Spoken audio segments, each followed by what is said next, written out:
اللهم صل وسلم وبارك عليه وعلى آله وصحبه. وقد آن للقلم أن يخط ما حركته فيه الأنامل مما استفاده الفهم من صفات هذا العبد المحبوب الكامل صلى الله عليه وسلم وشمائله التي هي حسن الشمائل. وهنا حسن أن نثبت ما بلغ إلينا في شأن هذا الحبيب من أخبار وآثار صلى الله عليه. يتشرف بكتابته القلم والقرطاس وتتنزه في حدائقه الأسماع والأبصار. وقد بلغنا في الأحاديث المشهورة أن أول شيء خلقه الله والنور المودع في هذه الصورة. فنور هذا الحبيب أول مخلوق برز في العالم، ومنه تفرع الوجود خلقا بعد خلق فيما حدث وما تقادم صلى الله عليه. وقد أخرج عبد الرزاق بسنده عن جبير بن عبد الله الأنصاري رضي الله عنهما قال: قلت يا رسول الله وبأبي وأمي أخبرني عن أول شيء خلقه الله قبل الأشياء. قال: يا جابر إن الله خلق قبل الأشياء نور نبيك محمد صلى الله عليه وسلم من نوره. وقد ورد من حديث أبي هريرة رضي الله عنه أنه قال رسول الله صلى الله عليه وسلم: كنت أول النبيين في الخلق وآخرهم في البعث. وقد تعددت الرواية بأنه أول الخلق وجودا وأشرفهم مولودا. ولما كانت السعادة الأبدية لها ملاحظة خفية اختصت من شاءت من البرية بكمال الخصوصية، واستودعت هذا النور المبين أصلاب وبطون من شرفته من العالمين. فتنقل هذا النور من صلب آدم ونوح وإبراهيم حتى أوصلته يد العلم القديم إلى من خصصته بالتكريم أبيه الكريم عبد الله بن عبد المطلب ذي القدر العظيم، وأمه التي هي في المخاوف آمنة السيدة الكريمة آمنة. فتلقاه صلب عبد الله فألقاه إلى بطنها فضمت وشاؤها بمعونة الله محافظة على حق هذه الدرة وصونها، فحمته برعاية الله كما ورد عنها حملا خفيفا لا تجد له ثقلا ولا تشكو منه ألما ولا عللا، حتى مر شهر بعد شهر من حمله وقرب وقت بروزه إلى عالم الشهادة لتنبسط على أهل هذا العالم فيوضات فضله وتنتشر فيه آثار مجده الصميم. اللهم صل وسلم أشرف الصلاة وتسليم على سيدنا ونبينا محمد الرؤوف الرحيم. اللهم صل وسلم وبارك عليه. اللهم صل وسلم وبارك عليه وعلى آله ومن علقت في هذه الدرة المكنونة والجوهرة المسونة والكون كله يصبح ويمسي في سرور وابتهاج صلى الله عليه. قرب ظهور إشراق هذا السراج والعيون متشوفة إلى بروزه متشوقة إلى ضيقات جواهر الكنوز صلى الله عليه. بدر قريش نطقت بفاصل العبارة معلنة بكمال البشارة وما من هم همت في ذلك العام إلا أتت في حملها بغلام من بركات وسعادة هذا الإمام صلى الله عليه. وأنت الأرض والسماوات متضمخة بإثر الفرح بملاقة أشرف البريات وبروزه من عالم الخفاء إلى عالم الظهور بعد التنكه في البطون والظهور.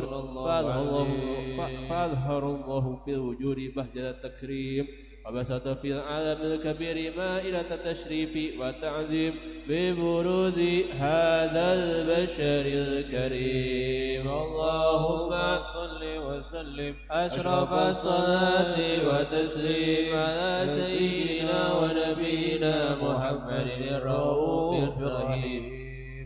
اللهم صل وسلم وبارك عليه وعلى آله. فحين قرب أوان وضع هذا الحبيب أعلنت السماوات والأرضون ومن فيهن بالترحيب وأمطار الوجود إليه على أهل الوجود تسج وألسنة الملائكة بالتبشير للعالمين تعج. سبحان الله والحمد لله ولا إله إلا الله والله أكبر. سبحان الله والحمد لله ولا إله إلا الله والله أكبر. سبحان الله والحمد لله ولا إله إلا الله والله أكبر. والقدرة كشفت كناء هذا المستور يبرز نوره كاملا في عالم الظهور نورا فاق كل نور وأنفذ حق حكمه على من أتم الله عليه النعمة من خواص الأمة أن يحضر عند وضعه أمة تانسا لجنابها المسعود ومشاركة لها في هذا السمات الممدود. فحضرت بتوفيق الله سيدة مريم وسيدة آسيا وما هما من الحور العين من قسم الله له من الشرف بالقسمة الوافية بعد الوقت الذي رتب الله على حضوره وجود هذا المولود فانفلق سبل الكمال من النور أن عمود وبرز الحامد المحمود مذئنا لله بالتعظيم والسجود. صلى الله على محمد صلى الله عليه وسلم. صلى الله على محمد صلى الله عليه وسلم. يا نبي سلام عليك، يا رسول سلام عليك، يا حبيب سلام عليك، صلوات الله عليك. الله يا نبي سلام عليك، يا رسول سلام عليك، يا حبيب سلام عليك، صلوات الله عليك. الكون ابتهاجا بوجود المصطفى أحمد، ولأهل الكون أنس وسرور قد تجدد. الله يا نبي سلام عليك، يا رسول سلام عليك، يا حبيب سلام عليك، صلوات الله عليك. يا أهل المثاني فهزار اليمن ضرت، فاستضيئوا بجمال فقى في الحسن تفرد. الله يا نبي سلام عليك، يا رسول سلام عليك، يا حبيب سلام عليك، صلوات الله عليك. بجاهه يا إلهي جد وبلغ كل مقصد، واهدنا يا سبيلي كيف نسعد ونرشد. الله يا نبي سلام عليك، يا رسول سلام عليك، يا حبيب سلام عليك، صلوات الله عليك.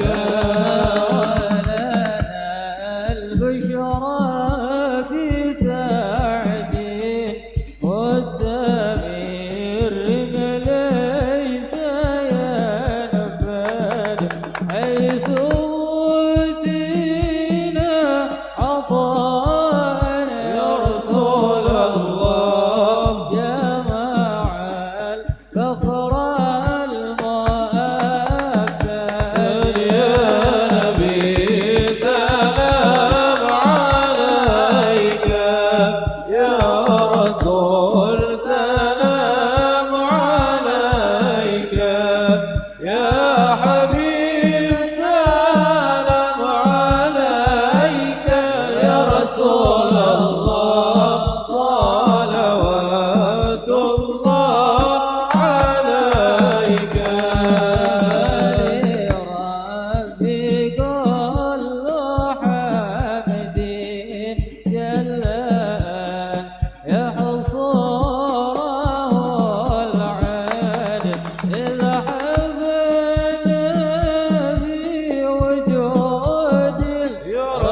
رسول الله المصطفى الهادي محمد يا نبي سلام عليك يا رسول سلام عليك يا حبيب سلام عليك يا رسول الله صلوات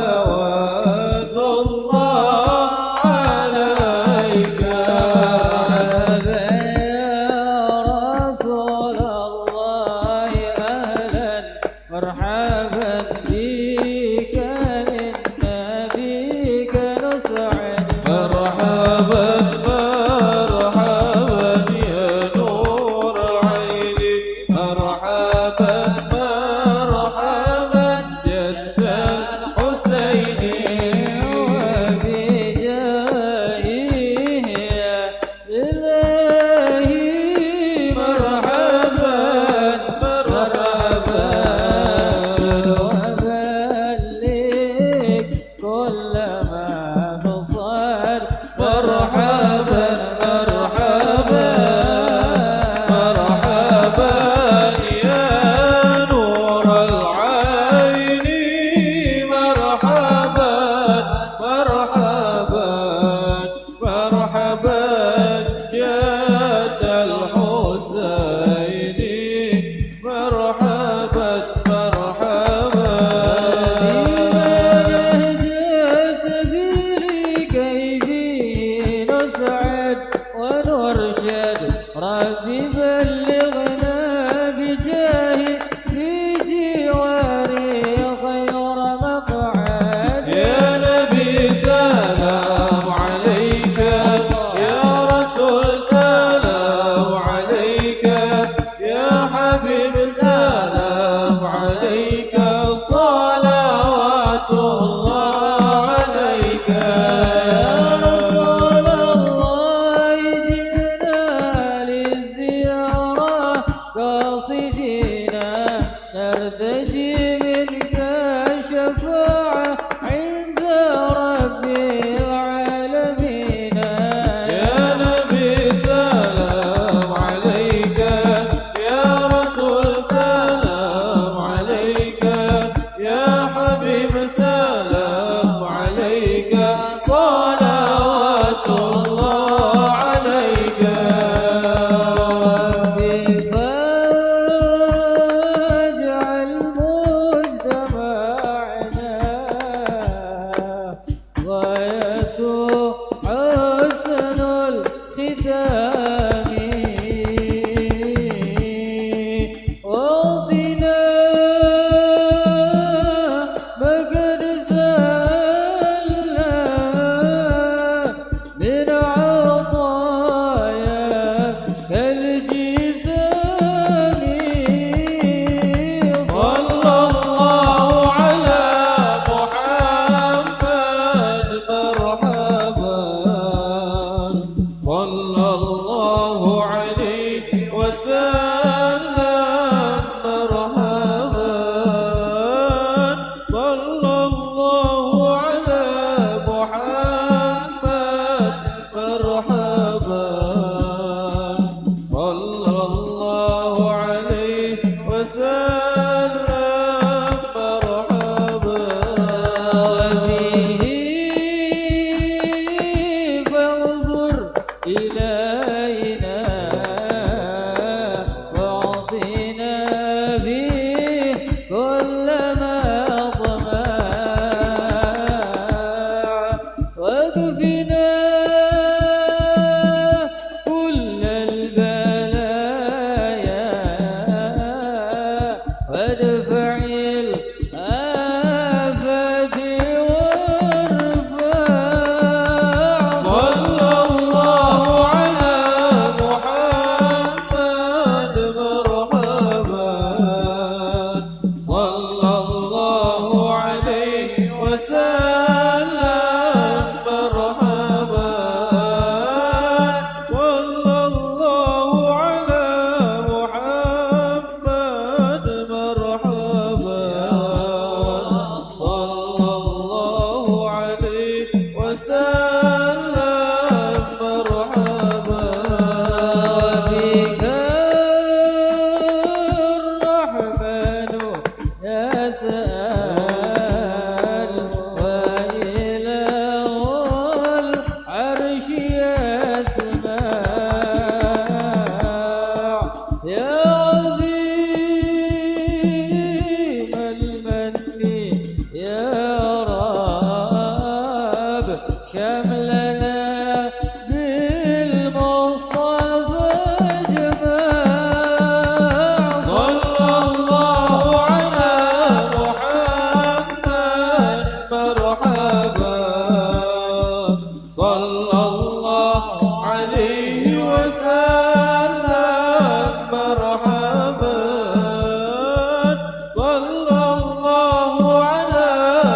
ارجع يا الله ربي فاغفر لي ذنوبي يا الله ببركة الهادي محمد يا الله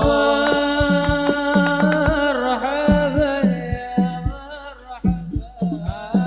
يا نور العين مرحبا جد الحسين مرحبا مرحبا مرحبا يا مرحبا يا نور العين مرحبا جد الحسين مرحبا مرحبا قريب الأرواح منا بلقاء خير الأنام وفي المختار عنا من صلاة وسلام طلع البدر علينا من ثنيات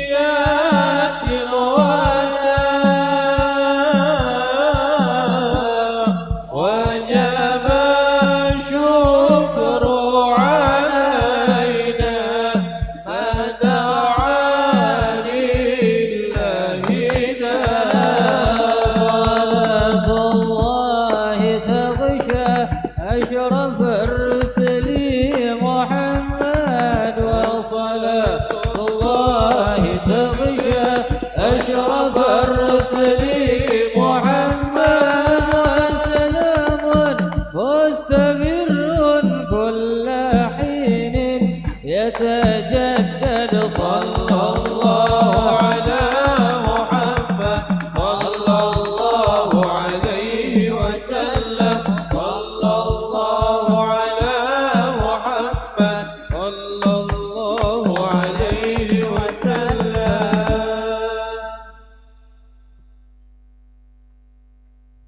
اللهم صل وسلم وبارك عليه وعلى آله وصحبه.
أحب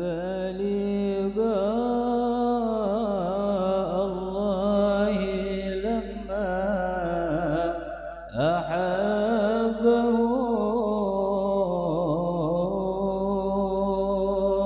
سعيد شهيد قد قضى فيه نحبه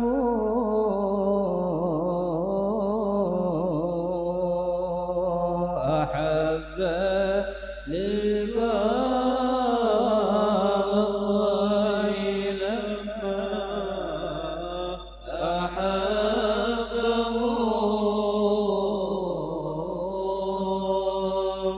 سعيد شهيد قد قضى فيه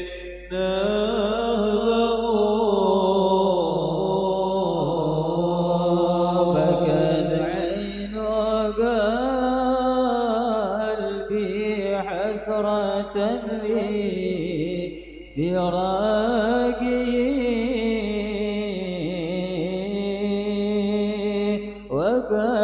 شاك جسم المستهم وقلبه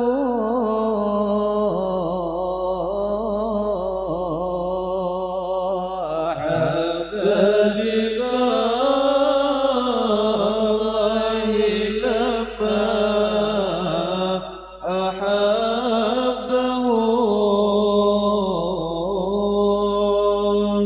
سعيد شهيد قد قضى فيه نهبه سرى اليمين أشجانكم ما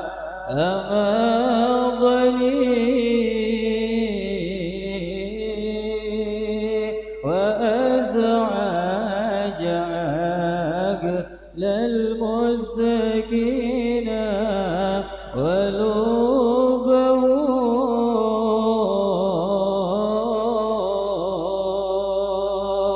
أحب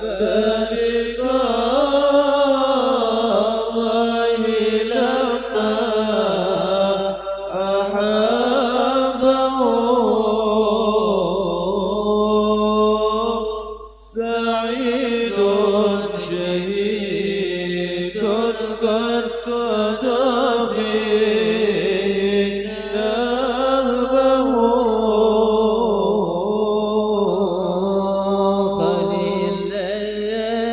فلليالين لم تسعدني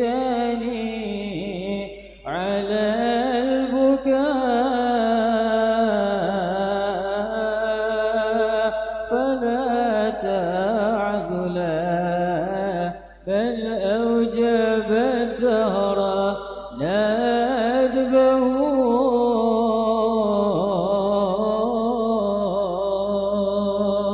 أحب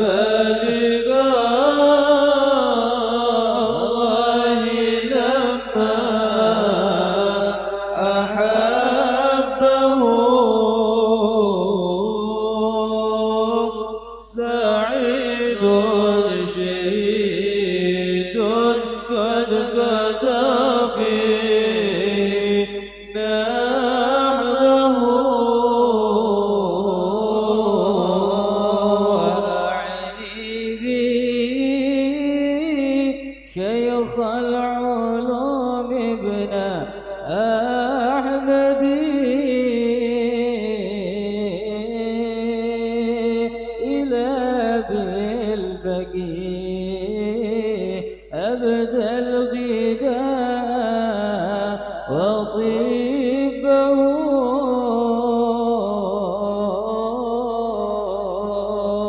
أحب لقاء لما أحبه سعيد شهيد قد قضى فيه قام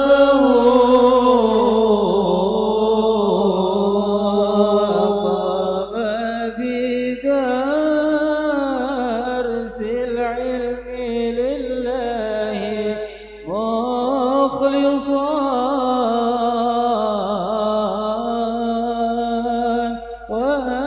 وأنفق في تعليمه العلم كسبه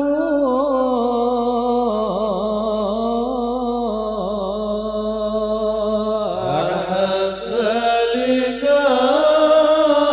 لقاء لما أحبه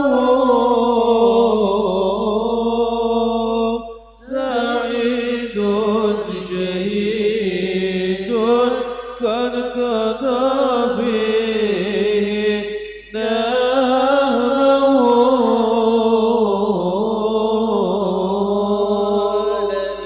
لم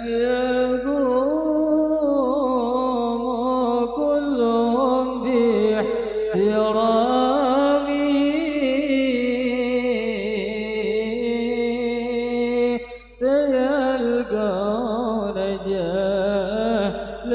من جهول وخاطبه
اللهم صل وسلم أشرف الصلاة والتسليم على سيدنا ونبينا محمد الرؤوف الرحيم. اللهم صل وسلم وبارك عليه وعلى آله.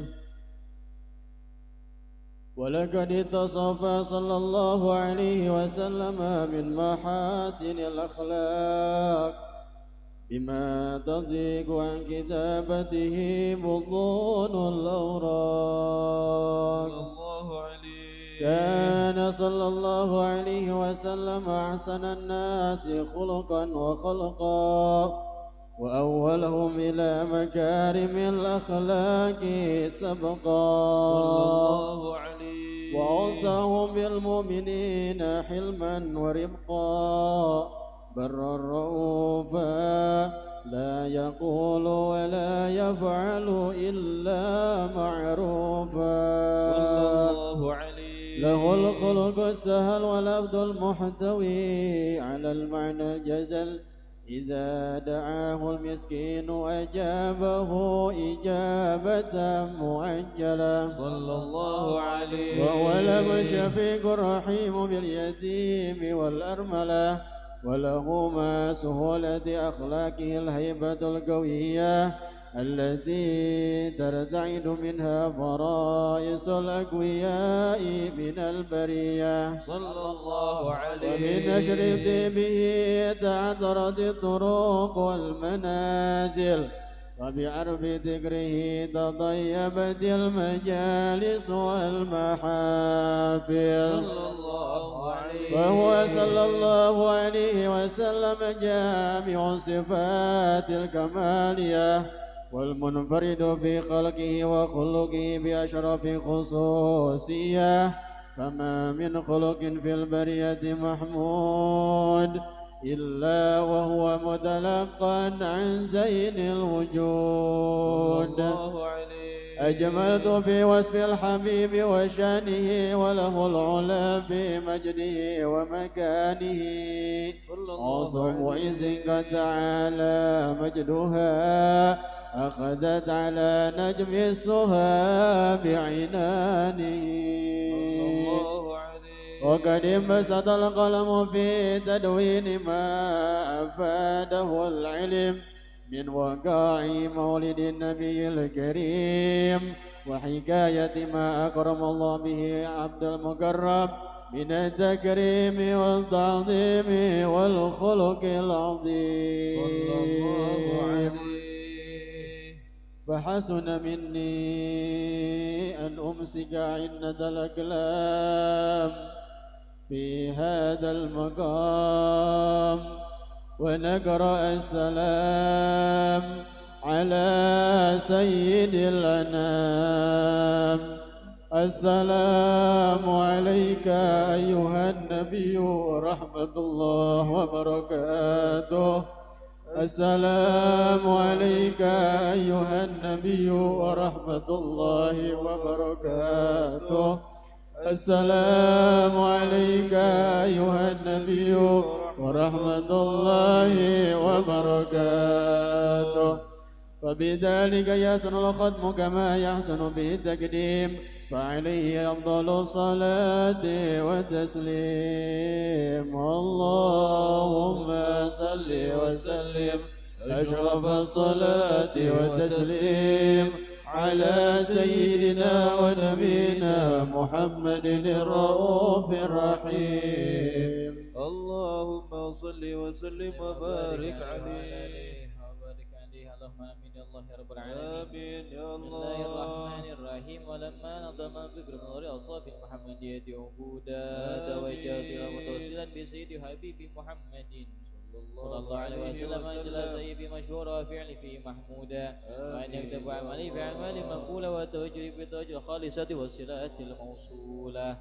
اللهم يا من إليك تجامل فتعود ظافرة على بجديد الدوار الأكشام الفيوضة الغامرة نتوجه إليك بأشرف الوسائل إليك سيد المرسلين عبدك الصادق الأمين سيدنا محمد سادة العالمين أن تصلي وتسلم على القدرة الكاملة مستودع أمانتك حافظ صدق من راية دعاء الشامل البقى أكبر مغلقا وصبي أشرف الأخر في كل موت وأطلقهم يا أبو القاسم إمدادك في عبادك أسابق وشهدك أهل ولادك سيدنا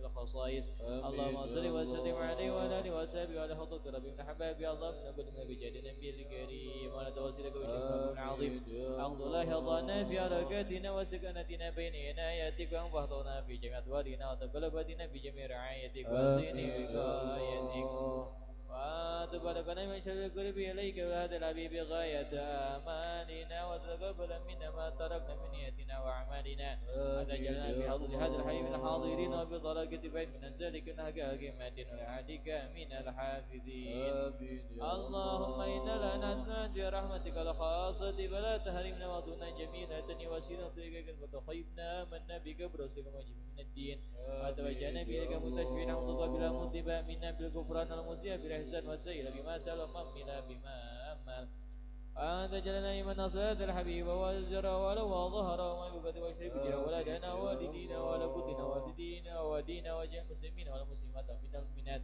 في جميع جهات الدمرات في جميع الأمور ممشورة عمل أسلم لمن بهذا مأمورا معنا وصورا أكشف اللهم قربة المكروبين واقض دين المدين بالمذنبين تقبل بد التائبين وانشر رحمتك لذكر المؤمنين أجمعين أكفي شر المعتدين والظالمين أوصل على بلاد الحق بالجنة والأقدار وأيضا بتأييد من عندك ونصر على المعاندين من المنافقين والكفار واجعلنا يا رب واجعلنا يا رب واجعلنا يا رب بالحسن عسل من جميع البلايا بالهجر الماكين وظلم الخطايا وأدمنا بالأعمال وطاعتك وسلك بخدمتك قائمين وإذا توفيتنا فتوفنا مسلمين مؤمنين وإذا توفيتنا فتوفنا مسلمين مؤمنين وإذا توفيتنا فتوفنا مسلمين مؤمنين وخدمنا منك بخيرنا جميعا اللهم اغفر وقدسنا الحق بالحق بقدرك وأوصل ما أمرنا إليهم ما إلى بجيبنا سيدنا وشهدنا ونبينا وأصواتنا ونبينا في العلم يقين وتبنا بسببه وصلى وسلم على هذا الحبيب المحمود الذي سيما له القلوب على آله وصحبه ونعم وصحبه وآخر دعوانا الحمد لله بن مسيح الصديق الفاتحة أعوذ بالله من الشيطان الرجيم بسم الله الرحمن الرحيم الحمد لله بالعالمين الرحمن الرحيم مالك يوم الدين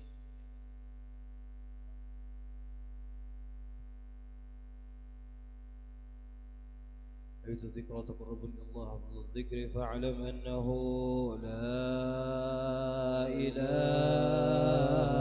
إلا الله حي الموجود لا إله إلا الله حي المعبود لا إله إلا الله لا إله إلا الله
حبيب الله لا إله إلا الله حبيبنا حبيب الله لا إله إلا الله سيدنا محمد رسول الله لا إله إلا الله سيدنا محمد رسول الله في كل لمحة ونفس في كل لمحة ونفس عدد ما وسعه علم الله عدد ما وسعه علم الله اللهم صل على سيدنا محمد اللهم صل عليه وسلم اللهم صل على سيدنا محمد اللهم صل عليه وسلم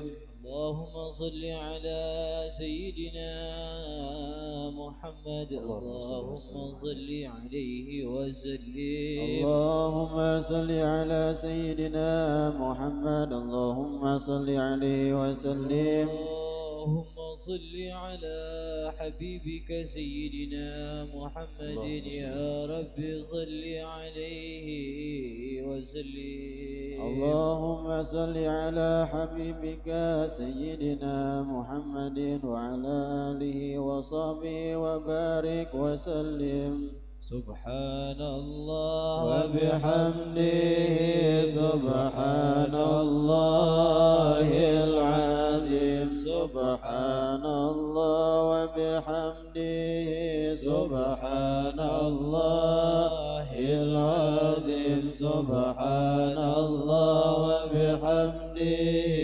سبحان الله العظيم سبحان الله وبحمده سبحان الله العظيم سبحان الله وبحمده سبحان الله العظيم سبحان الله وبحمده سبحان الله العظيم سبحان الله وبحمده سبحان الله العظيم سبحان الله وبحمده سبحان الله العظيم سبحان الله سبحان الله العظيم سبحان الله وبحمده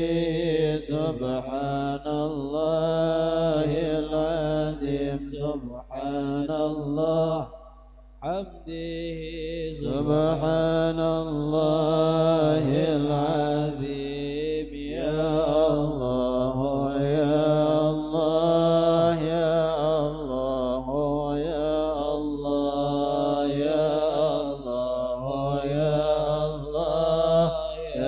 الله يا الله يا الله يا الله يا الله يا الله يا الله يا الله يا الله يا الله يا الله يا الله يا الله يا رحمن يا رحيم يا رحمن يا رحيم يا رحمن يا رحيم يا رحمن يا رحيم يا رحمن يا رحيم يا رحمن يا رحيم يا رحمن يا رحيم يا رحمن يا رحيم يا رحمن يا رحيم يا رحمن يا رحيم يا رحمن يا رحيم يا رحمن يا رحيم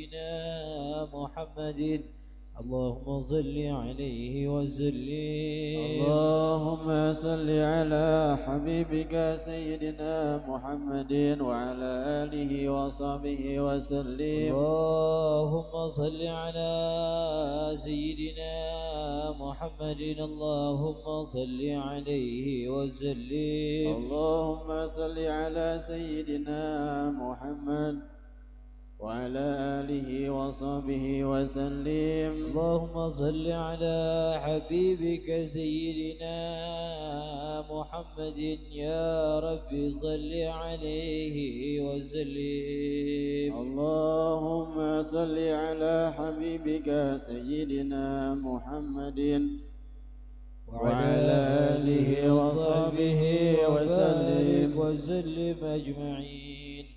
الفاتحة وآية الكرسي وثلاثا من قل هو الله أحد والمعوذين إلى روح ابن سمعنا آمين يا الله.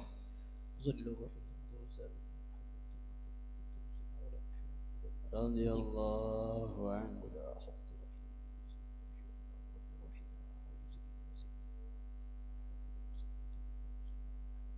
رضي الله عنه.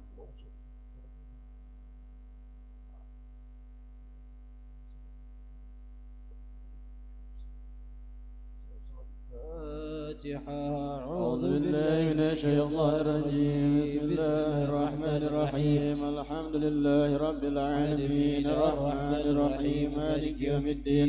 إياك نعبد وإياك نستعين اهدنا الصراط المستقيم صراط الذين أنعمت عليهم غير المغضوب عليهم ولا الضالين.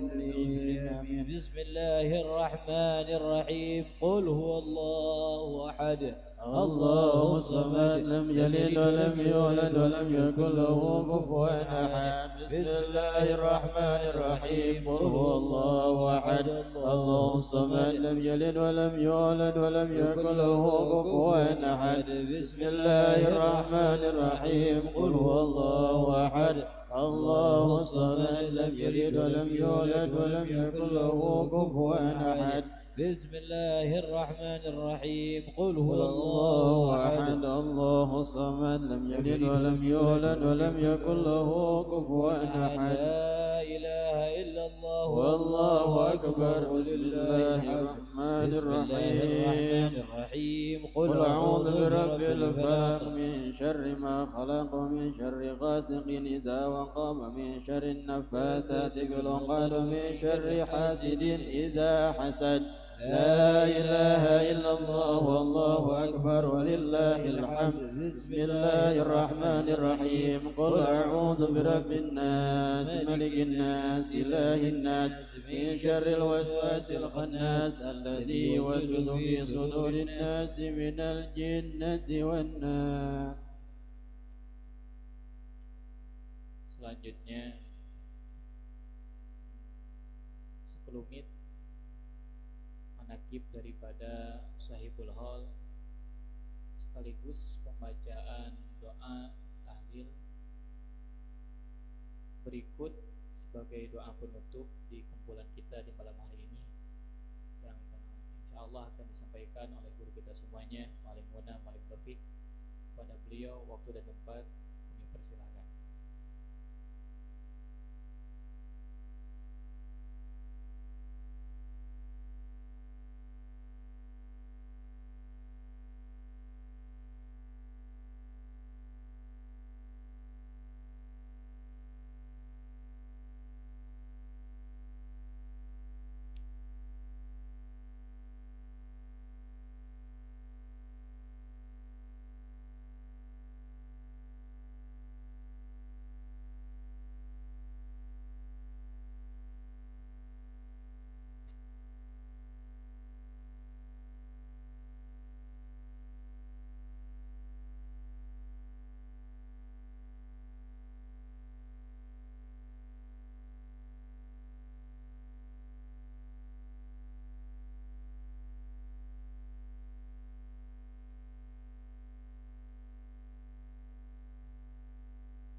Bismillahirrahmanirrahim. Assalamualaikum warahmatullahi ta'ala wabarakatuh. Kok sudah tidur semua? Ini intinya doa sama manaqibul sahibul haul. Kita dengar mendapatkan berkah daripada beliau semua. Assalamualaikum warahmatullahi ta'ala wabarakatuh. Alhamdulillah, alhamdulillahi yuhibbul ulama wa yukrimul ulama wa yuwaqqirul ulama, innama yakhshallaha min ibadihil ulama. Ashhadu an la ilaha illallah wahdahu la syarika lah, wa ashhadu anna sayyidana Muhammadan abduhu wa rasuluhu la nabiyya ba'dah. Allahumma salli wa sallim wa tarham wa tahannan wa takarram wa ta'azzam ala sayyidina wa imamina wa qudwatina wa maulana Muhammad, salatan taghfiru biha dhunub wa tuslihu biha al-qulub wa tantaliqu biha al-usub wa talinu biha as-su'ub, wa ala alihi wa sahbihi wa man ilahi mansub. Subhanaka la ilma lana illa ma 'allamtana innaka antal alimul hakim. Rabbi ishrah li sadri wa yassir li amri wahlul 'uqdatam min lisani yafqahu qawli. Syaddid lisani wahdi qalbi wala haula wala quwata illa billahil aliyil azim. Amma ba'du. Yang al-fadil hormati sahibul fadilah, sahibul majlis, Syekhuna Abuya Muhammad Muhyiddin Abdul Qadir. Semoga Allah Subhanahu wa taala memanjangkan usia beliau, menyehatkan badan beliau, mensejahterakan kehidupan beliau, dan melancarkan urusan beliau, dan mengkabul semua hajat-hajat, cita-cita dan doa-doa beliau, dan juga doa, cita-cita, keinginan keluarga beliau, istri-istri beliau dan putra-putra beliau yang kita cintai dan kita hormati, dan kita harapkan doa-doa beliau semuanya fid dunya wal akhirah. Dan juga yang al-fadil hormati para muallimin alladzi al-jalis amamana, muallimuna al-muallim Idris wa jami' ikhwani wa ikhwani jami'an minal muallimin, atalallahu umrahum, atalallahu a'marahum, wa wassa'a arzaqahum, wa anala jami'a maqasidihim fid dunya wal akhirah. Alhamdulillah, pada malam yang penuh barakah ini, pada malam yang ijabah ini, pada malam yang insyaallah duduknya kita ini, berkumpulnya kita ini, bermuwajahnya kita ini mendapatkan limpahan rahmat dari Allah Subhanahu wa taala, mendapatkan limpahan barakat dari Allah Subhanahu wa taala, mendapatkan limpahan ampunan dari Allah Subhanahu wa taala, dan mudah-mudahan kita semuanya yang kumpul di sini dikumpulkan oleh Allah Subhanahu wa taala dengan baginda Nabi Muhammad sallallahu alaihi wasallam, dan dikumpulkan kelak pada hari kiamat di dalam naungan syafaat baginda Nabi Muhammad sallallahu alaihi wasallam. Saya teringat satu hadis Rasul sallallahu alaihi wasallam yang mana hadis ini pernah disampaikan oleh maha guru kami semua, Samatul Ustadzul Imam Al-Hafizul Musnid Al-Qutub Dr. Sayyiduna wa Maulana Al-Habib Abdullah bin Abdul Qadir bin Ahmad Al-Faqih, yang mana hadis ini diriwayatkan daripada Sayyidina Ali Karramajah qala Rasulullah sallallahu alaihi wasallam, man ahya dzikra alimin wajabat lahu syafaati yaumil qiyamah. Raul Bukhari fit Tarikh. Siapa-siapa yang menghidupkan, siapa-siapa yang memperingati, siapa-siapa yang berkumpul di dalam rangka memperingati haulnya seorang alim, tidak sebatas orang alim saja yang kita peringati sekarang, yaitu beliau adalah daripada seorang alim, daripada cucu baginda Nabi Muhammad sallallahu alaihi wasallam. Kata baginda Nabi Muhammad sallallahu alaihi wasallam, barang siapa yang memperingati haul seorang alim, maka kelak dia pada hari kiamat mendapatkan syafaat baginda Nabi Muhammad sallallahu alaihi wasallam. Oleh sebab itu, satu keberuntungan buat kita semua, satu kabar gembira dari baginda Nabi Muhammad sallallahu alaihi wasallam, yang pasti kelak dengan duduknya kita ini memperingati haulnya seorang alim, kita nanti dikumpulkan dengan baginda Nabi Muhammad sallallahu alaihi wasallam. Wa qala Allah subhanahu wa ta'ala, la tahsabanna alladhina qutilu fi sabilillahi amwat bal ahya'un inda rabbihim yurzaqun. Yang mana Al-Fakir di sini diberikan tugas oleh salah satu guru kita semuanya untuk menyampaikan daripada sekelumit. Kata-kata sekelumit ini sangat ringkas dan padat insyaallah. Ya. Yang mana saya usahakan dengan sekelumit ini kita semua mendapatkan curahan rahmat dari Allah Subhanahu wa taala.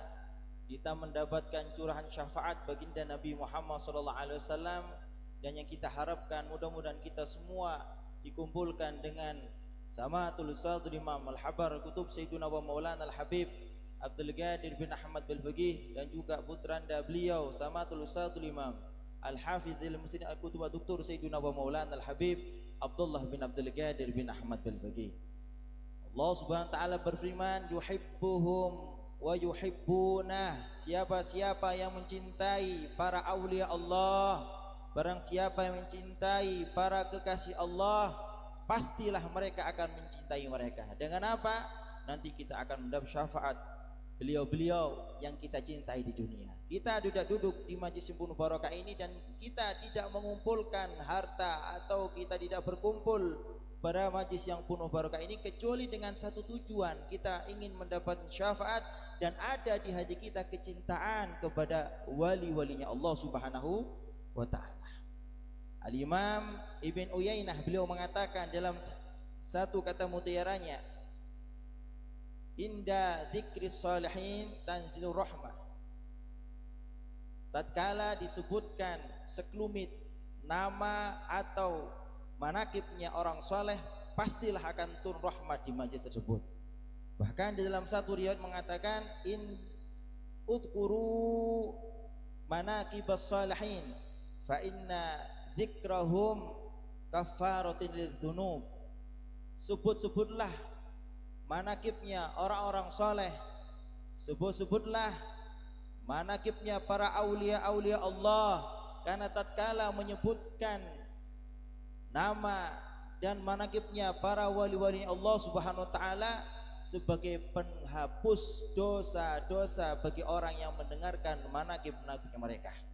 Kita berharap mudah-mudahan setelah kita mendengarkan walaupun sepatah dua patah kata, kita mengetahui siapa beliau dan apa sekelumit daripada karumat beliau, kita bisa mendapatkan curahan barokat, kita bisa mendapatkan curahan rahmat, dan mudah-mudahan kita yang kita harapkan kita dikumpulkan di akhirat nanti bersama beliau di bawah naungan bendera baginda Nabi Muhammad sallallahu alaihi wasallam. Yang mulia Samatul Ustadzul Imam Al-Habar Al-Kutub Sayyiduna wa Maulana Al-Habib Abdul Qadir bin Ahmad Al-Faqih. Beliau dilahirkan pada malam Selasa.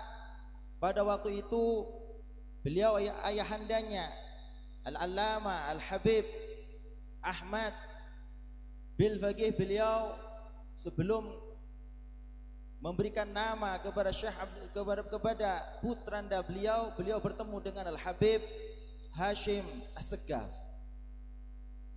Pada waktu itu beliau bertemu atau mungkin sowan kepada beliau bahwa Al-Habib Hashim menyampaikan salam daripada Syekh Abdul Qadir Al-Jailani, bahwa pada waktu itu beliau bermimpi Syekh Abdul Qadir Al-Jailani memberikan mushaf kepada beliau untuk menyampaikan kepada Al-Habib Ahmad Al-Faqih. Spontan beliau mengatakan, alhamdulillah pada malam ini aku diberi karunia oleh Allah SWT dilahirkannya anak putra laki-laki. Oleh sebab itu aku namakan putraku dengan Abdul Qadir. Ini salah satu isyarah bahwa beliau akan mendapatkan magam seperti Syekh Abdul Qadir Al-Jailani. Ringkas cerita, dinamakanlah putra beliau Imam Ahmad Al-Faqih, memberikan nama kepada putranya yang baru lahir semalam dengan nama Syekh Abdul Qadir Al-Jailani. Salah satu kiai pernah cerita kepada kami semuanya, pada waktu itu kami masih di pondok pesantren Darul Hadits, salah satu minal muhibbin, salah satu minal muta'alliqin bih.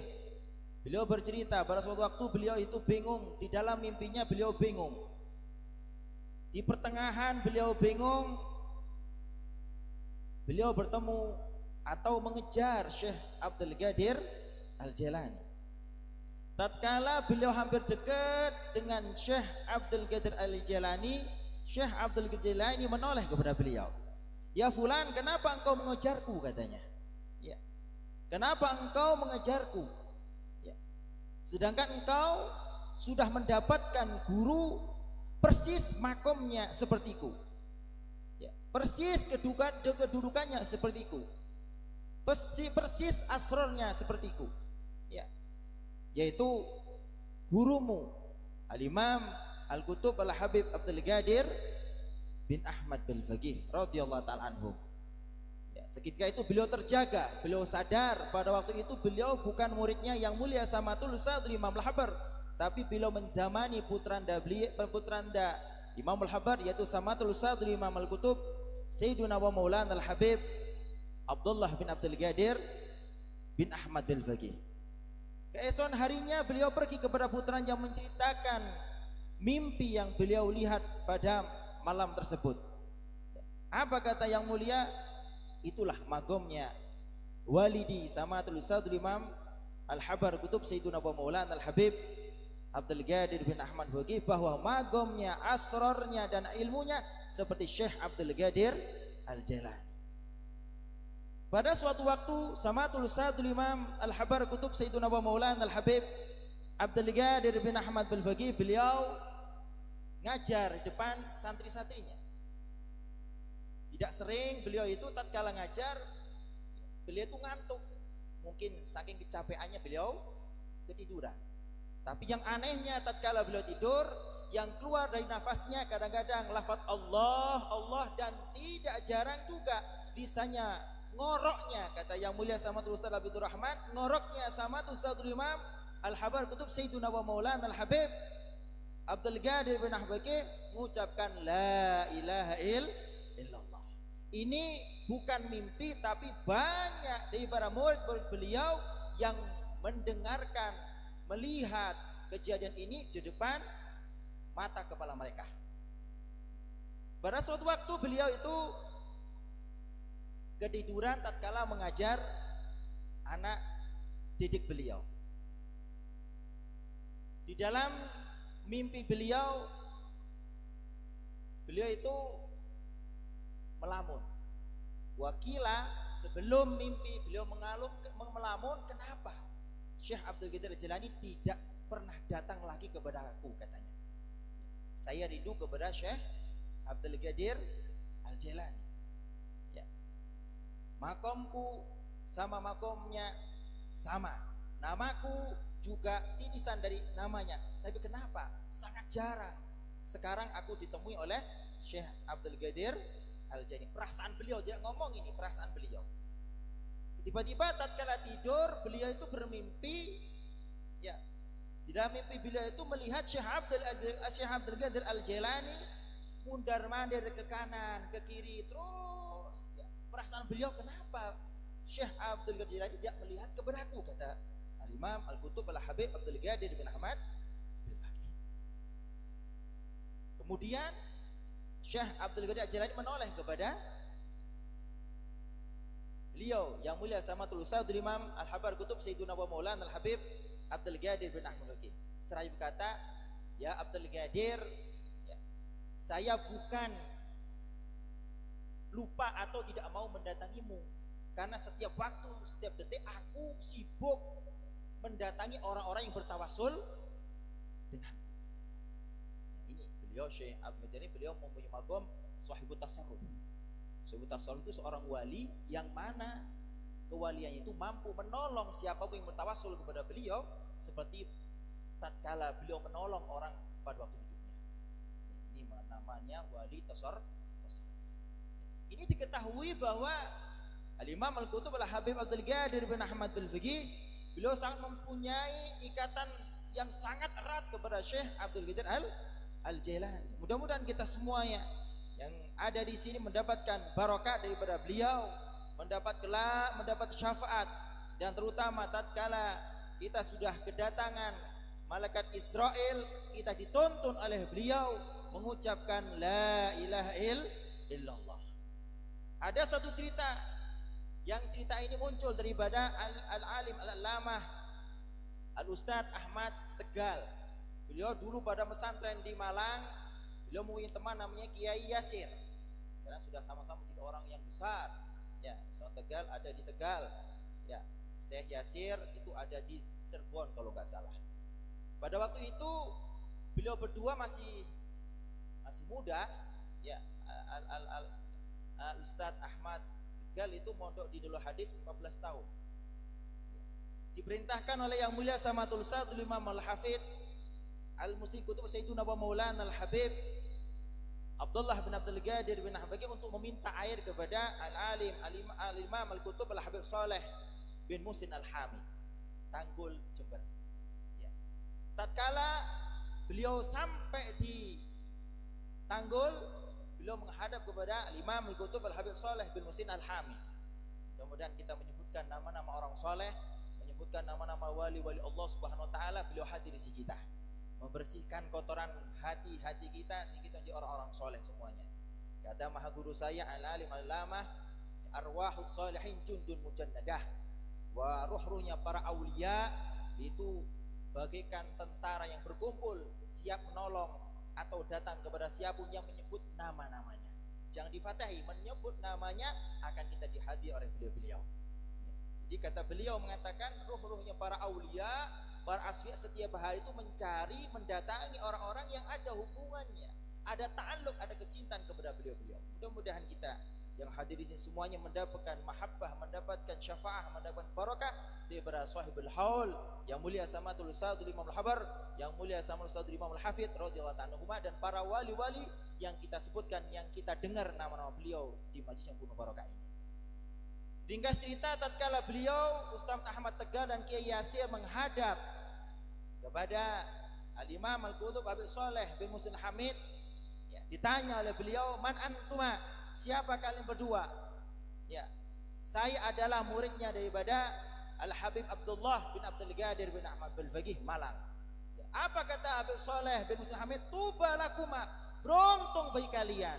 Nanti siapa-siapa yang pernah pesantren, yang pernah ada hubungan dengan yang mulia Samatul Ustadzul Imam Al-Habar Al-Kutub Sayyiduna wa Maulana Al-Habib Abdul Qadir bin Ahmad Al-Faqih, tatkala dia masuk kubur, yang menuntun menjawab pertanyaan malaikat muka nakir Al-Habibul Imam Kutub Al-Habib Abdul Qadir bin Ahmad Al-Faqih. Ini bukan pernyataan orang biasa, tapi pernyataan wali besar, imam besar kutub besar, bahkan kutbul ghaub fi zamani al-Imam al-Kutub Al-Habib Shalih bin Misn al-Hamid. Mudah-mudahan kita semuanya mendapat syafaat beliau-beliau, dan kelak kita tatkala masuk kubur mendapat barokah sehingga kita ditemani oleh Imam Al-Kutub Sayyidina wa Maulana Al-Habib Abdul Qadir bin Ahmad bin Faqih.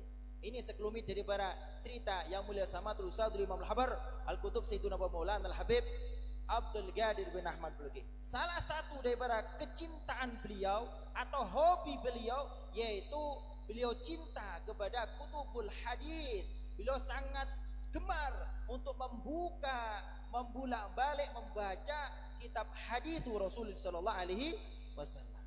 Ya.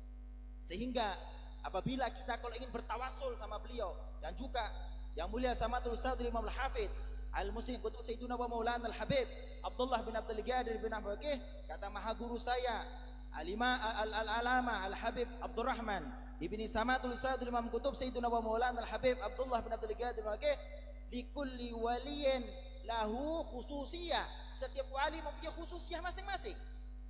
Khususiyatul Imamul Habar, khususiyatul Imamul Hafidz, beliau paling senang apabila dibacakan hadis-hadis yang pernah disampaikan oleh beliau. Sehingga kalau kita ingin tawasul dan membandingi derajat tawasul, yaitu tatkala kita membaca hadis-hadis beliau, bahkan jangan muridnya, orang lain ya, kalau pernah menyampaikan hadis-hadis yang pernah didengar, pernah disampaikan oleh beliau, beliau sangat senang sekali, bahkan beliau ditawasuli. Ini salah satu khususiyah daripada Imamain Al-Jalalain. Mudah-mudahan kita juga mendapatkan barokah, mendapat syafaah fid dunya wal akhirah. Amin ya rabbal alamin. Jadi Samatul Ustadzul Imam Al-Habar Kutub Sayyidina wa Maulana Al-Habib Abdul Qadir bin Ahmad Faqih, yaitu kecintaannya, kegemarannya, kesukaannya satu, yaitu membaca hadis Rasul sallallahu alaihi wasallam. Qira'atu ahadits nabawiyah juz'un min ru'yahu.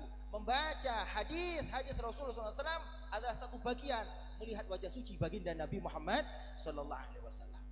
Sehingga ada seorang kiai tatkala beliau meninggal, Samatul Ustadzul Imam Al-Habar meninggal, beliau itu saking cintanya kepada yang mulia Al-Habar sehingga beliau sampai 3 hari 3 malam tidak berhenti menangis tatkala yang mulia Samatul Ustadzul Imam Al-Habar meninggal.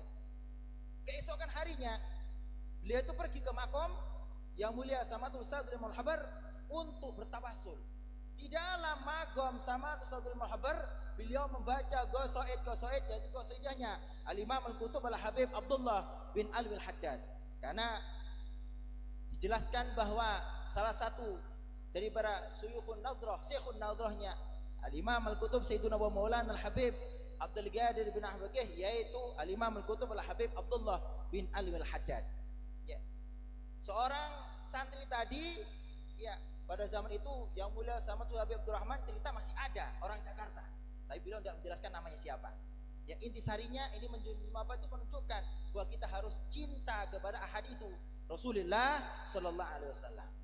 Tatkala beliau duduk membaca qasidah, membawa diwannya Imam Kutub Habib Abdul Haddad, tiba-tiba tidak tahu secara fahwaniyah, yaitu tidur di antara jaga, itu kalau bahasa thariqah fahwaniyah, ya, beliau melihat makom suci Samatul Ustadzul Imam Al-Habar Al-Kutub Sayyiduna wa Maulana Al-Habib Abdul Qadir bin Ahmad Faqih terbelah.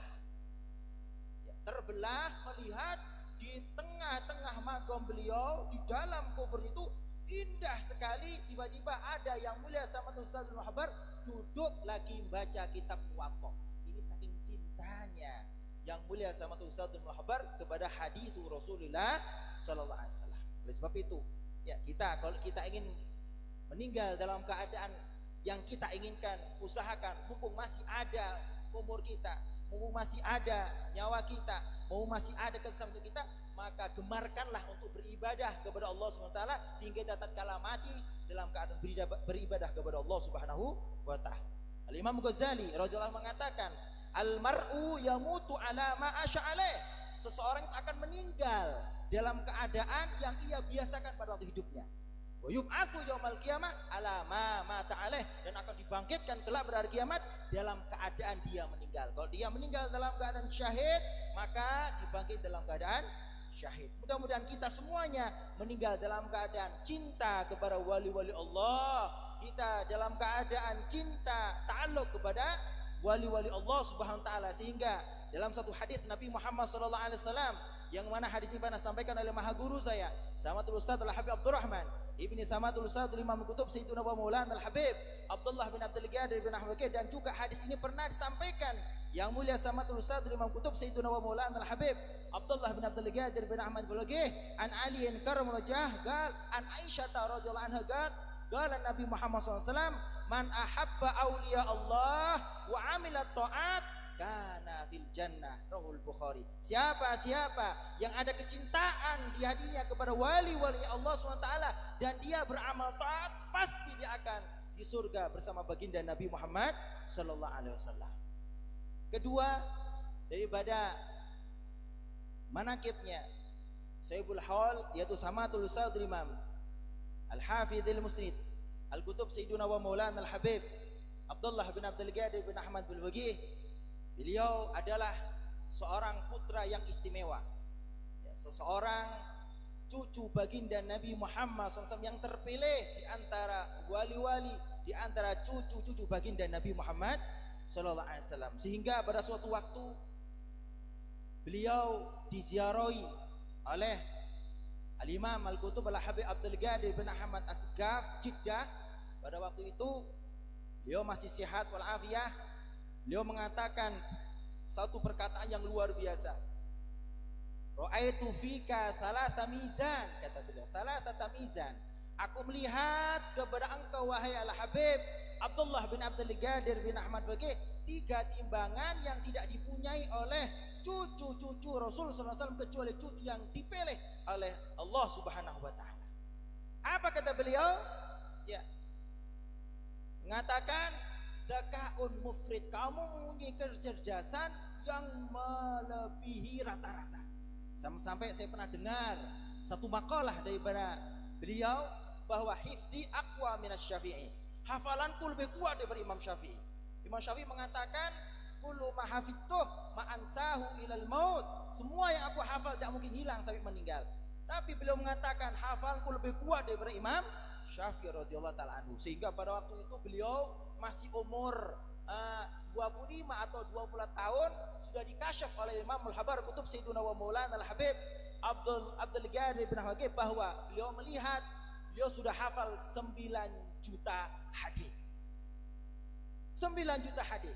Wakila ya Al-Arif billah Ki Thayyib, ya, ada seorang wali besar mengatakan bahwa yang mulia Samatul Ustaz Imam Al-Hafidh Al-Musik Kutub Sayyiduna wa Maulana Al-Habib Abdullah bin Abdul Qadir bin Hakim, beliau sudah menghafal semua hadis Rasul sallallahu alaihi wasallam. Wakil ada 21 juta beliau hafal semuanya. Ini tidak mempunyai keistimewaan ini kecuali orang-orang yang dipilih oleh Allah Subhanahu wa taala. Ini keuntungan kita mempunyai sanad keilmuan, sanad keguruan ya kepada beliau. Mudah-mudahan walaupun kita kotor, walaupun kita penuh dengan dosa, nanti pada hari kiamat kita dikumpulkan beliau. Tapi insya Allah saya yakin 100.000 kali yakin bahwa insya Allah kita akan mendapat syafaat beliau. Beliau pernah pada suatu waktu di haulnya Samatul Ustadzul Mulhabar mengatakan suatu perkataan yang tidak mungkin dikatakan kecuali ya keluar dari lisan-lisan orang-orang yang mempunyai magom tinggi di hadapan Allah Subhanahu wa taala. Apa yang beliau katakan? Wallahi kullu talamidzi la yadkhulun nar. Demi Allah, semua muridku tidak mungkin masuk neraka. Ini perkataan yang luar biasa yang muncul dari balisan suci Samatul Ustaz Imam Al-Hafidh Al-Musik Kutub Sayyiduna wa Maulana Al-Habib Abdullah bin Abdul Qadir bin Ahmad Baqi. Perkataan lain pernah muncul juga dari lisan beliau. Beliau katakan, beliau sabdakan kepada putra beliau Al-Habib Al-Allama Al-Habib Abdul Qadir bin Abdul Baqi, beliau mengatakan nama buistu rahmatan lil alamin, aku diutus oleh Allah Taala sebagai rahmat kepada seluruh alam.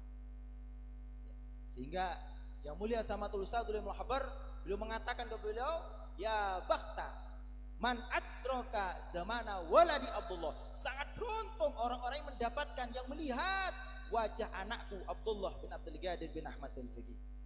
Inilah keuntungan kita, mudah-mudahan kita dikumpulkan oleh beliau semuanya. Tidaklah semuanya yang beliau punya daripada keilmuan, daripada kehebatan semuanya ini, kecuali munculnya daripada doa yang mulia Samatul Ustaz Imam Al-Habar Al-Kutub Sayyiduna wa Maulana Al-Habib Abdul Qadir bin Ahmad Baqi. Tatkala beliau belum mempunyai putra, beliau itu berziarah ke makam suci baginda Nabi Muhammad SAW bersama Imam Al-Kutub Al-Habib Ja'far bin Syekhon Asgaf Pasuruan. Keduanya wali yang luar biasa. Beliau berziarah ke makam suci baginda Nabi Muhammad SAW. Tatkala itu beliau yang mulia sama Ustadzul Imam Al-Hafidh Al-Imam Al-Habar Kutub Sayyiduna wa Maulana Habib Abdul Qadir, maka beliau berdoa. Ya. Tiba-tiba Al-Imam Al-Kutub Al-Habib Ja'far bin Syekhon mengatakan, ya, Qobul katanya. Ya, Qobul dengan gembira. Beliau mengatakan Qobul. Setelah beliau berdoa bertanya, "Ya Habib, apa yang kau minta kepada Allah Subhanahu wa taala?" "Saya minta anak yang ini muhadits, yang paling alim, yang tidak didapatkan ini dan semua disebutkan, yang jelas-jelas semuanya yang ada pada jiwa Samatul Ustaz Imam Al-Habar itu semua permintaan yang mulia Samatul Ustaz Imam Al-Habar Al-Kutub Sayyiduna wa Maulana Al-Habib Abdul Qadir bin Ahmad. Sehingga beliau mengatakan, saya minta ini. Beruntung kamu. Barusan aku mendengar suara Rasul SAW mengatakan, qad istajaballahu laka da'watak, katanya. Ya, Allah sudah mengabulkan semua doa-doamu. Ini Al-Imam Al-Kutub Al-Habib Ja'far bin Syekhon mendengar suara Rasulullah sallallahu alaihi wasallam. Tatkala beliau lahir, benar, ternyata ya, kalau ingin mencetak seperti yang mulia sama Ustaz Al-Hafidh, butuh 1000 wali dan 1000 tahun baru muncul seperti beliau. Ini satu kehebatan, satu kemuliaan, satu keagungan yang mulia sama Ustaz Imam Al-Hafidh Al-Kutub Ad-Doktor Sayyiduna wa Maulana Al-Habib Abdullah bin Abdul Qadir bin Ahmad Baqi. Mudah-mudahan sekelumit ya, sebenarnya kalau masalah keramatnya sangat banyak yang saya dengar sendiri pada lisan suci maha guru saya, dan juga maqalah-maqalah sangat banyak, tapi sudah cukup 1-2 kata kita bisa insyaallah mendapatkan barakah beliau. Kata beliau mengatakan, man aroda ayatakallama ma'al wali falyaqra kalamah. Barang siapa yang ingin berbincang-bincang dengan wali, maka bacalah kalam-kalamnya. Kita semua sudah membaca, insyaallah kita sudah nadrah khasah ya minhuma, kita sudah mendapatkan pandangan khusus dari beliau berdua. Mudah-mudahan kita semua mendapatkan barakah beliau semuanya, kita dan anak cucu kita semua dikumpulkan oleh Allah SWT dengan beliau di bawah bendera baginda Nabi Muhammad sallallahu alaihi wasallam. Allahumma rabbi fa'fa'ana bi barakatihim wahdinal husna bi hurmatihim wa amitna fi tariqatihim wa amitna fi tariqatihim wa amitna fi tariqatihim wa mu'afati minal fitan. Alhamdulillah rabbil alamin. Hamdan yafi ni'amahu yughafir mazidah. Ya rabbana kalhamdu kama yanbaghi li jalali wajhika wa 'azimi sultanik. Subhanaka la nuhsi sana'an 'alaika kama sana'ta ala sifakal hamdu hadarida. Fakal hamdu idza radit falkal ba'da ridha. Allahumma shalli wa sallim ala sayyidina Muhammadin fil awwalin wa shalli wa sallim ala sayyidina Muhammadin fil akhirin wa shalli sayyidina Muhammadin fi kulli waqtin wa hin wa shalli sayyidina Muhammadin hatta tadin arwa min 'alaiha wa anta khairul ratin. Allahumma ij'al Allahumma ij'al wa taqabbal ma qara'nahu min kulli adim wa ma qulnahu min qawli la ilaha illallah wa sabah min qawli subhanallah wa bihamdihi wa musallina nabi Muhammad sallallahu alaihi wasallam fi hadzal majid mubarak hadiyatan wasilah wa rahmatan nazilah wa barakatan syamilah wa sadaqatan mutaqabbalah nuqaddimu dzalika wa nuhdi ila hadri sayyidina wa habibina wa qurrati a'yun Muhammad sallallahu alaihi wasallam thumma ila arwahi abaihi wa ikhwanihi minal anbiya'i wal mursalin sallallahu salamuhu alaihi wa alihi majma'in thumma ila arwahi ahli kulli sahabati wal barabati tabi'in wa tabi'ina ila yaumiddin. Allahumma ila arwah jami'i arba'al mujtahidin wa muqallidin fid din wa ulama ila ilmul fuqaha wal muhaddithin wal qurra wa mufassir wa sadi sufi wa lawal kan ajma'in. Thumma ila arwahi man ratatna fi asma'u fi thumma ila arwahi man ratabna asmu fi hadzal majbab mubarak. Allahumma ja'alna fida'an lahu minan nar wa fikakan lahu minan nar wa idkan lahu minan sitran lahu minan nar wa najatan lahu minan nar. Allahumma fil lahu ma'afi wa qahnu walidina walidihim wa usulihim mufrim. Thumma ila arhim madajahum wa garabahum min amad muslimika fa amma khususan man la za'ira wa la dhikra la wa umal jami' bir rahmah wa ridwan wa askinna wa infajil jinan Ya Hannan ya Mannan ya man idza sunata wa idza stu'ina an Allahumma jubur inkisarana wa qabal intidarana wa khtib bis solihati amalana ala al-iman wal islam jami'an tafana wa anta radin anna wa la tuhina Allahumma fi ghafla wa la ta'khudna al-garh wa jala khara kalamina wa kalami walidina wa shukhina wa hababina wa auladina wa talamidina indan tihai ajalina wa ajalihim qawla la ilaha illallah Muhammad Rasulullah sallallahu alaihi wasallam Allahumma kama ahyaytana 'alaiha wa amina 'alaiha ghairu maftunin wala dhalin wala mubirin wala mubadirin wa anta hasbuna wa ni'mal wakil bi fadli subhana rabbika rabbil izzati amma yasifun wassalamun 'alal mursalin walhamdulillahi rabbil alamin. Al-Fatihah. A'udzu billahi minasy syaithanir rajim. Bismillahirrahmanirrahim. Alhamdulillahi rabbil alamin arrahmanir rahim maliki yaumiddin. Iyyaka na'budu wa iyyaka nasta'in ihdinas siratal mustaqim siratal ladzina an'amta 'alaihim ghairil maghdubi 'alaihim waladdallin amin. Akhirul kalam. Assalamualaikum warahmatullahi taala wabarakatuh. Terima kasih banyak pada guru kita semuanya yang telah menyampaikan sebelumnya daripada menakib Sahibul Hal juga dengan pembacaan doa penutup yang barusan, maka berakhir pula kumpulan kita di malam hari ini. Namun sebelum ditutup kumpulan kita di malam hari ini dan dilanjutkan dengan makan kubuli, juga ada sedikit minuman ya. Al-Bagir berterima kasih banyak khususnya kepada semuanya kisim ataupun para santri yang ikut andil di acara-acara kemarin, acara haul apa gitu kan kemarin dan sebelum-sebelumnya acara-acaranya, mulai daripada tim dekorasi, tim IT yang ngepaknya, tim soundnya dan yang lainnya, ikut bersih-bersihnya. Terima kasih banyak dan camkan di dalam hati kita, jangan mengharap dibalas oleh siapapun karena Sahibul Hal pasti menatap perbuatan kita dan yang akan membalasnya adalah Sahibul Hal, itu yang kita harapkan. Nah selanjutnya insya Allah sekarang ada makan kubuli dan tolong makan kubuli udah belum kan? Kita makan kubulinya tolong dengan tertib, makan kubulinya dengan tertib, jangan terburu-buru, duduk dulu yang rapih baru makan bersama-sama. Jadi yang tertib makannya ya. Kemudian pula ambil minumannya juga yang tertib. Setelah beres makan minum, jangan lupa jalan dulu beberapa langkah ya sampai ke kamar mandi kalian, sikat gigi, kemudian istirahat. Bisa udah belum? Udah kan? Kemudian istirahat, jangan ada yang bergadang.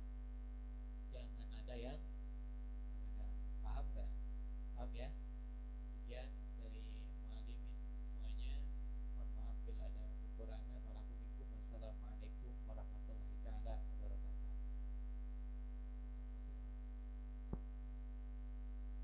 Qad tamama Allah مقاصدنا قد تمم الله مقاصدنا وزال منا جميع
جميع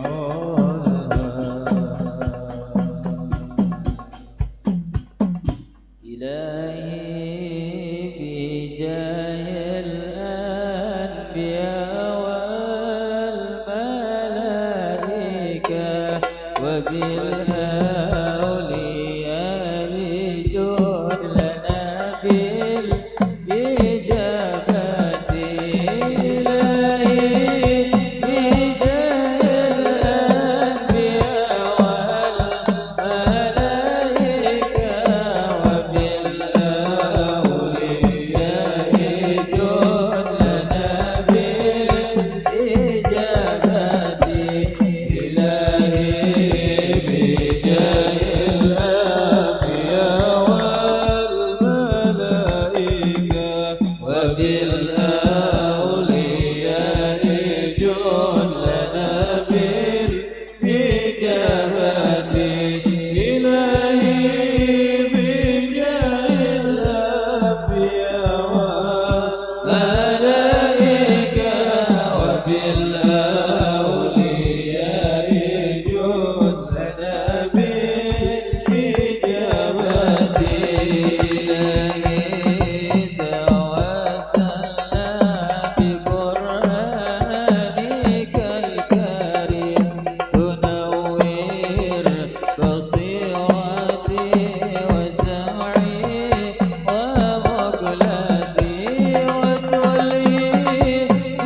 وبحق من أنزلت عليه الفاتحة أن تفتح لنا كل خير وأن تجعلنا من أهل الخير وأن تعاملنا معاملتك لأهل الخير إنك ولي كل خير ودافع كل بؤس وضير. اللهم يا من وفق أهل الخير للخير وأعانهم عليه ووفقنا للخير وأعنا عليه برحمتك يا أرحم الراحمين ويا أكرم الأكرمين. وصلى الله تعالى على سيدنا محمد وعلى آله وصحبه وسلم إلى حضرة النبي. الفاتحة.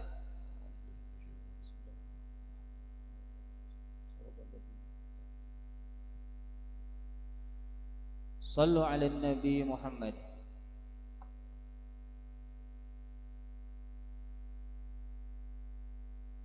رقت عيناي شوقا ولطيبة ذرفة عشقا فأتيت إلى حبيبي فهدى يا قلب ورفقا. رقت عيناي شوقا ولطيبة ذرفة عشقا فأتيت إلى حبيبي فهدى يا قلب ورفقا. صلي على محمد.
وحلف البلاء حكم